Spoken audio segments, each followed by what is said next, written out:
Hello students, आज का हमारा टॉपिक है स्फेग्नम। तो स्फेग्नम जो है यह एक जीनस है जो ब्रायोफाइटा के अंतर्गत रखा गया है। तो सबसे पहले हम लोग इसका सिस्टमैटिक पोजीशन को देख लेते हैं। तो इसका क्लास जो है वह ब्रायोप्साइडा है। इसका क्लास ब्रायोप्साइडा है। तो ये जो क्लास है, इस क्लास के अंदर बहुत ही अधिक संख्या में मॉसेज को रखा गया है। अर्थात इसमें आपको 95% आपको मॉसेज ही देखने को मिलेंगे और लगभग इसमें 11,500 स्पेसीज शामिल है जो पूरे विश्व में पाया जाता है। ये पूरे विश्व में फैला हुआ है। उसके बाद इसका जो सब क्लास है वह है स्फेग्नोब्राया। तो स्फेग्नोब्राया जो इसका सब क्लास है, तो जैसा कि आप देख रहे हैं कि ये जो सब क्लास है इस क्लास के अंतर्गत आया, यानी कि ब्रायोप्साइडा के अंतर्गत आया।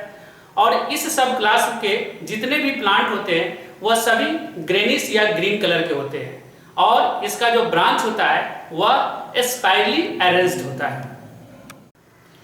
इसका ऑर्डर जो है वह है स्फेग्नेल्स। तो इसका ऑर्डर स्फेग्नेल्स है। तो इस ऑर्डर में मेनली मॉसेज को ही रखा गया है, हम लोग जैसा कि देख रहे हैं ऊपर से ही। तो ये जो जितने भी मॉसेज है, इस पूरे मॉसेज को ये 4 लिविंग जेनेरा में डिवाइड करता है, जिसमें से एक जेनेरा जो है वह स्फेग्नम भी है। और इसका जो फैमिली है वह है स्फेग्नेसी। तो इसका फैमिली हो गया स्फेग्नेसी। तो इस फैमिली में सिर्फ एक ही लिविंग जीनस आता है और वह लिविंग जीनस कौन है? स्फेग्नम। तो इसका जो जीनस है वह है स्फेग्नम। तो स्फेग्नम जो जीनस है इसको हम लोग और दूसरे नामों से भी जानते हैं। इसको हम लोग बॉब मॉस और पिट मॉस के नाम से भी जाना जाता है। तो ये जो जीनस है, इस जीनस में लगभग 340 स्पेसीज आते हैं। ये जो स्पेसीज 340 स्पेसीज है वह पूरे विश्व में आपको देखने को मिलेगा, लेकिन भारत में इसकी 20 जातियां पाई जाती है। और ये aquatic, semi aquatic and terrestrial होता है। ये aquatic, semi aquatic and terrestrial होता है। एक्वेटिक का मतलब ये होता है कि यह आपको इसकी कुछ स्पेसीज ऐसी होती है जो पानी के अंदर पाई जाती है, यानी पानी में यह पौधा पूरी तरह से पानी के अंदर डूबा हुआ रहता है। सेमी एक्वेटिक का मतलब ये हुआ कि इसकी कुछ स्पेसीज जो होते हैं वह दलदल जमीन पर, जहां पर कीचड़ वगैरह रहता है, नदी के किनारे किनारे वाले जो जगह होते हैं, या तालाब के किनारे या सड़क के किनारे जो गड्ढे होते हैं जिसमें पानी वगैरह होता है, उसके आपको किनारे पर ये आपको बहुत सारे ग्रो करते हुए दिखेंगे। तथा इसके कुछ स्पेसीज टेरिस्टेरियल होता है, यानी कि यह जो है सो स्थल भूमि पर भी ग्रो करते हैं, वहां पर भी आपको देखने को मिलेगा। उसके बाद ये जो प्लांट होता है ये पेरिनियल होता है। पेरिनियल का मतलब ये हो गया कि यह बहुवर्षीय होता है, यह कई सालों तक जीवित रहता है। अब इस पौधे के ऊपरी भाग में जो गैमेटोफोर होता है, उस गैमेटोफोर में कंटिन्यू ग्रो करते रहता है, वह कंटिन्यू ग्रो करते रहता है। जबकि पौधे का जो निचला भाग होता है वह जो है सो प्रोग्रेसिवली जो है डेड करते रहता है। जो पुराना भाग है वह डेड होते रहता है, मरते रहता है। तो ये जो पौधा होता है जिस भी जलाशय में पाया जाता है, जहां भी इसका हैबिटेट होता है, वहां पर यह बहुत ही प्रचुर मात्रा में, बहुत ही अधिक मात्रा में एसिडिक सब्सटेंस को प्रोड्यूस करता है। और इस एसिडिक सब्सटेंस के प्रोड्यूस होने के कारण वहां का जो पानी होता है वह पूरी तरह से एसिडिक हो जाता है। और पानी के एसिडिक हो जाने का परिणाम यह होता है कि उस पानी में किसी भी प्रकार का फंजाई या बैक्टीरिया या कोई दूसरा पैथोजेन जो है वह ग्रो नहीं कर पाता है। वह सारे जो है सो ग्रो नहीं कर पाते हैं, वह इनहेबिटेट हो जाते हैं। तो ये एसिडिक के कारण ये जो बैक्टीरिया है, जो पैथोजन है, वो ग्रो नहीं हो पाते हैं। तो इसका परिणाम ये होता है कि प्लांट का जो पार्ट जो है, जो मर जाता है, जो डेड कर जाता है, तो उसका डिकम्पोजिशन नहीं हो पाता है, क्योंकि पौधे जो मर गए उसको डिकम्पोजिशन यही जो है सो पैथोजेंस या बैक्टीरिया करने वाले थे, और उसका जो है सो वहां पर जो है वह ग्रो नहीं कर पाता है एसिडिक होने के कारण। तो वह धीरे धीरे क्या होता है कि बहुत अधिक मात्रा में जो है सो डेड प्लांट जो है वहां पर जमा होने लगते हैं, और इतना अधिक मात्रा में जमा हो जाता है कि पूरा जलाशय जो है सो उससे ढक जाता है। पानी, जलाशय का पानी दिखाई नहीं देता है, पूरे जलाशय के सतह पर जो है सो ये स्पॉन्ज के जैसा जो है सो कलेक्ट हो जाता है, जमा हो जाता है। इसमें कार्बन बहुत अधिक मात्रा में पाया जाता है और कार्बन के अधिक मात्रा में पाए जाने के कारण ही इसको पिट मॉस भी कहा जाता है। तो during the alternation of generation, sphagnums के प्लांट स्पेसीज में दो फेज आते हैं। अल्टरनेशन ऑफ जनरेशन के दरमियान स्फेग्नम के प्लांट स्पेसीज में दो फेज आपको देखने को मिलेंगे।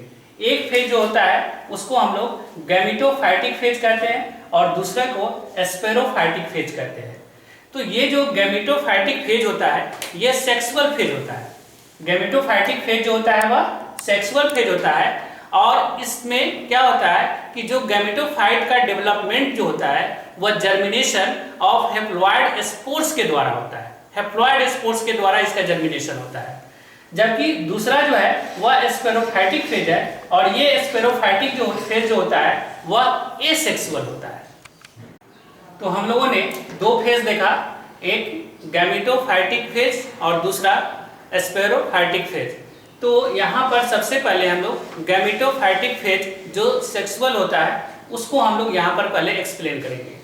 तो गैमेटोफाइटिक फेज जो होते हैं इसमें दो स्टेजेज आता है, एक होता है जुवेनाइल स्टेज और दूसरा होता है गैमेटोफोर स्टेज। गैमेटोफोर स्टेज को मैच्योर लीफी स्टेज के नाम से भी जाना जाता है।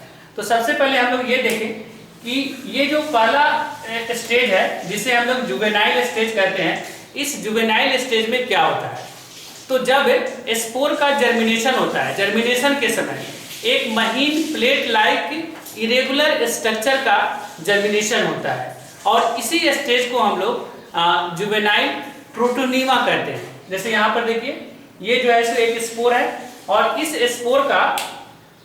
इस स्पोर से का जर्मिनेशन होता है, इसमें सेल का डिवीजन होता है और सेल के डिवाइड करने से ये नीचे वाला जो पार्ट है वह राइजोइड्स को फॉर्म कर लेता है, मल्टीसेलुलर, और ऊपर वाला जो है यह जो है सो थैलस को बनाना शुरू करता है।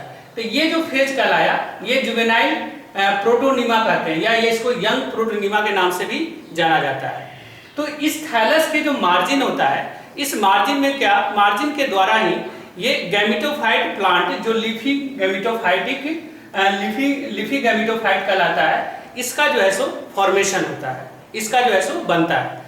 तो ये जो है सो ये जो स्टेज कहलाएगा, जो स्पोर से जर्मिनेट करेगा, इस स्टेज को हम लोग जुवेनाइल स्टेज कहेंगे।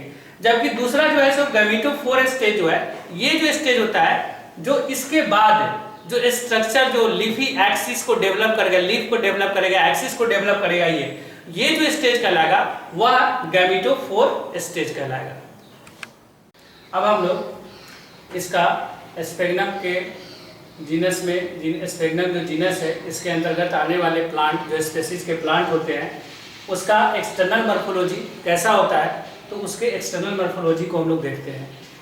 तो स्फेग्नम के गैमेटोफोर के मेन एक्सिस जो होता है उसमें इनडिटर्मिनेट ग्रोथ होते हैं। तो इसमें आपको मेन एक्सिस, स्टेम, लीफ और ब्रांचेज आपको इसमें देखने को मिलेंगे। तो इसमें क्या होता है कि जो एक्वेटिक और सब एक्वेटिक होता है, यानी कि जो पानी में पाए जाते हैं या जो दलदल या कीचड़ वगैरह या नदी के किनारे या तालाब के किनारे पर जो ग्रो करते हैं, तो उसका जो मेन एक्सिस होता है वह बहुत अधिक लंबा होता है, कई मीटर लंबे हो जाते हैं। लेकिन जो टेरिस्टेरियल में, इसकी जो स्पेसीज टेरिस्टेरियल में पाई जाती है, स्थल जगह पर, तो उसमें क्या होता है कि उसका जो पुराना पार्ट होता है, पुराना वाला जो भाग होता है, उसमें प्रोग्रेसिवली डेथ होते रहता है। यानी कि जो पुराना वाला पार्ट जो पहले ग्रोथ किया हुआ है वह जो है सो खराब होते रहता है और खराब हो जाने के कारण उसका लंबाई जो है सो बहुत अधिक लंबा नहीं हो पाता है, वह छोटा रह जाता है। जब यह यंग स्टेज में रहता है, तो जब यह यंग स्टेज में रहता है तो ये काफ़ी जो है सो वीक रहता है और सॉफ्ट भी रहता है। लेकिन जब यह मैच्योर कर जाता है तो मैच्योर करने पर यह बहुत ज़्यादा जो है सो स्ट्रॉन्ग हो जाता है और इरेक्ट हो जाता है और स्टाउट हो जाता है। स्टाउट का मतलब ये होता है स्ट्रॉन्ग, यानी कि काफ़ी जो है सो हार्ड हो जाना। उसके बाद इसका थिकनेस जो होता है वह भी जो है सो बढ़ जाता है, यानी कि इसका मोटापा भी बढ़ जाता है। तो यहाँ पर आप देखिए ये जो है सो इसका मेन एक्सिस हो गया, और मेन एक्सिस में ये लीफ है, यहाँ पर ये स्टेम हो गया, और ये सारे जो है सो क्या है, ब्रांचेज है। ये जो है सो ब्रांचेज है, ब्रांचेज। तो इसका ब्रांच जो होता है वह सिंगल भी होता है और एक ग्रुप में भी रहता है। तो जो ग्रुप में ब्रांच होता है उसको हम लोग टफ्ट्स कहते हैं। और इसका जो मेन एक्सिस है, इस मेन एक्सिस के जो हेड होता है, इस हेड पर बहुत सारे छोटे छोटे लिमिटेड ग्रोथ वाले ब्रांच निकलते हैं। तो ये जो लिमिटेड ग्रोथ वाले ब्रांच होते हैं, इस ब्रांच के कारण इसका जो हेड होता है वह कॉम्पैक्ट हो जाता है, और कॉम्पैक्ट होने के कारण इसको जो है सो क्या कहा जाता है, इसे कोमा कहा जाता है। तो सब मर्ज्ड स्पीशीज जो होते हैं उसके सारे ब्रांच जो होते हैं वह एक जैसे ही होते हैं, लेकिन जो टेरिस्टेरियल स्पीशीज होता है, तो जो टेरिस्टेरियल स्पीशीज होता है उसमें आपको दो तरह के ब्रांच देखने को मिलेंगे। एक होता है पेंडेंट ब्रांच, जैसे कि यहाँ पर देखिए ये है पेंडेंट ब्रांच, और दूसरा होता है डाइवर्जेंट ब्रांच। तो पेंडेंट ब्रांच जो होता है इसको हम लोग फैलेजली फॉर्म के नाम से भी जानते हैं, या इसको डी करेंट के नाम से भी कहा जाता है। डी करेंट ब्रांच भी कहा जाता है, या फैलेजली फॉर्म ब्रांच भी इसको कहा जाता है। तो इस ब्रांच का खासियत क्या है कि ये जब मेन एक्सिस से जो निकलता है तो ये सीधे मेन एक्सिस के पैरेलल में नीचे की तरफ आ जाता है। ये नीचे की तरफ ब्रांच ये जो है सो ग्रो कर जाता है। तो इसका जो लंबाई होता है वह लंबाई भी बहुत अधिक ग्रो करता है। जबकि दूसरा जो ब्रांच होता है ये डाइवर्जेंट ब्रांच, जिसको हम लोग एक्स कैरेंट ब्रांच के नाम से भी जानते हैं। तो ये जो ब्रांच होता है ये पहले क्या होता है कि मेन एक्सिस से बाहर की तरफ या ऊपर की तरफ ग्रोथ करेगा, और फिर ग्रो करके ये नीचे की तरफ आएगा। जैसा कि आप डायग्राम में देखिए, ये पहले बाहर की तरफ ग्रो कर रहा है, यानी कि और आउटडोर, और ये जो है सो ऊपर की तरफ ग्रोथ किया, फिर नीचे की तरफ हो गया। तो इस तरह का जो ब्रांच का जो डेवलपमेंट होगा वह डाइवर्जेंट ब्रांच कहलाएगा। इसका जो लंबाई होता है ये छोटा होता है, किसके तुलना में, पेंडेंट ब्रांच के तुलना में। पेंडेंट ब्रांच जो बिल्कुल सीधे नीचे की तरफ ग्रो करता है मेन एक्सिस के पैरेलल में, और डाइवर्जेंट ब्रांच जो बाहर की तरफ निकलता है या थोड़ा ऊपर की ओर ग्रो करके फिर नीचे की तरफ आता है, इसको हम लोग डाइवर्जेंट ब्रांच कहते हैं।